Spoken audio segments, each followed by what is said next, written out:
Good morning, 4th and 5th grade friends. I am bringing to you a nonfiction book today that you can find in our biography section. So remember, on the back wall under the globe there's an entire section of biographies. This one, as all biographies can be found, is 92 Hoge. I actually have 2 copies of this, so hopefully more than one of you can come grab a copy to read. I chose this book because I was actually talking with a class about wonder, and if you've read and liked wonder, then this would be a perfect book for you to read. So it is the true story of a boy, very similar to Augie. So I'm going to show you his picture first, and then I am going to read you the first chapter of Ugly. His name is Robert Hoge, and this is his story. The Art of Being Ugly. Imagine you're in art class. The teacher drops a lump of wet, sticky clay on the bench in front of you.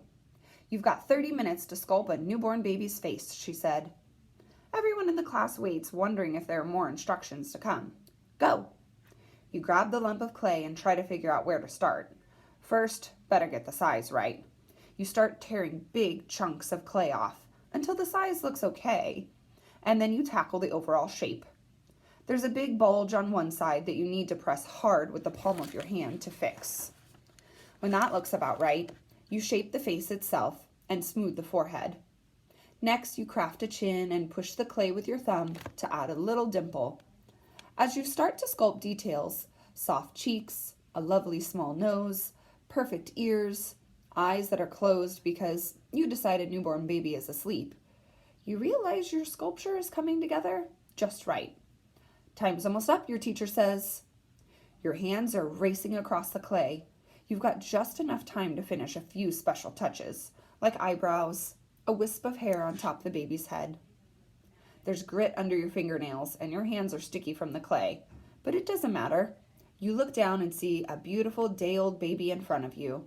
This is going to be an A+ assignment. Then out of the corner of your eye, you see someone running towards you. It's that one kid in class who really hates you. Yep, that one. Turns out he's jealous of how good of a job you've done, that he rushes towards your sculpture. You reach out to stop him, but it's too late. He shoves a ball of clay right in the middle of the face you've made.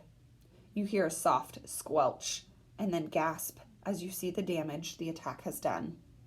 Your sculpture looks ruined. The little nose you made has been squashed by a giant clay splotch across the face. It's been pushed so hard into the face that the beautiful eyes you made are now farther apart than they should be.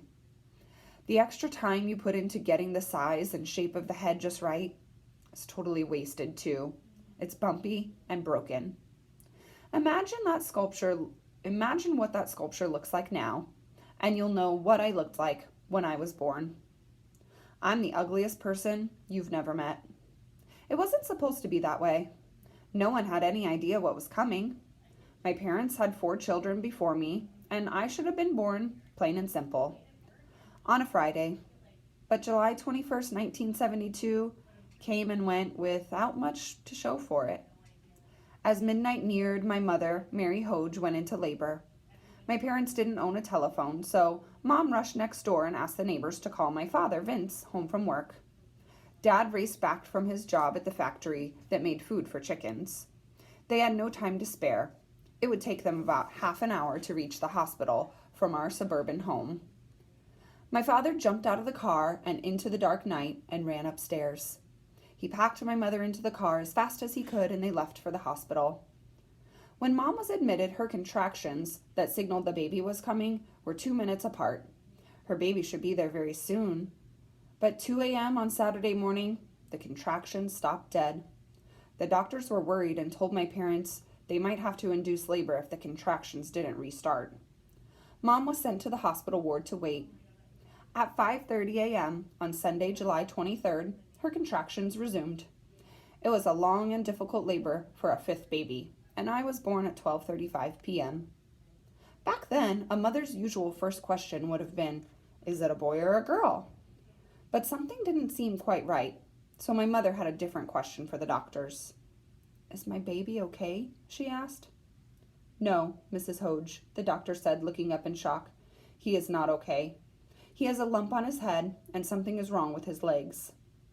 The lump was a massive bulge that jutted out from the top of my forehead and ran all the way down to the tip of where my nose should have been. It was almost twice the size of a newborn fist. It had formed early during my development and made a mess of my face, pushing my eyes to either side of my head like a fish. That wasn't all. Looking down at me, the doctor saw that both of my legs were mangled. The right leg was only 3/4 as long as it should have been and had a small foot bent forward at a very strange angle. The foot had 4 toes, and 2 of them were partially joined together. My left leg was even shorter and only had 2 toes. Both looked bent and broken. I didn't get a hug from Mom before she sent me away, but I did get a name before she'd ever laid eyes on me. Robert Vincent Hoge. Dad had already visited me on his own by the time he saw Mom. When he described how I looked, they both burst into tears. "Perhaps he'll die," Mary said to her husband. Growing up on his parents' farm, Vince had birthed plenty of calves and lambs. He knew I might be an ugly baby, a baby with a tremendous number of problems, but he also knew his son was a fighter. "No chance. He's too strong and healthy," he said. That didn't stop my mother feeling awful about it at all, though. The next day was her birthday, and she'd expected a perfect baby as the best present ever. Instead, she got a little monster. I was sent to the hospital's intensive care ward, ugly and alone. Chapter 2 is called Left Behind.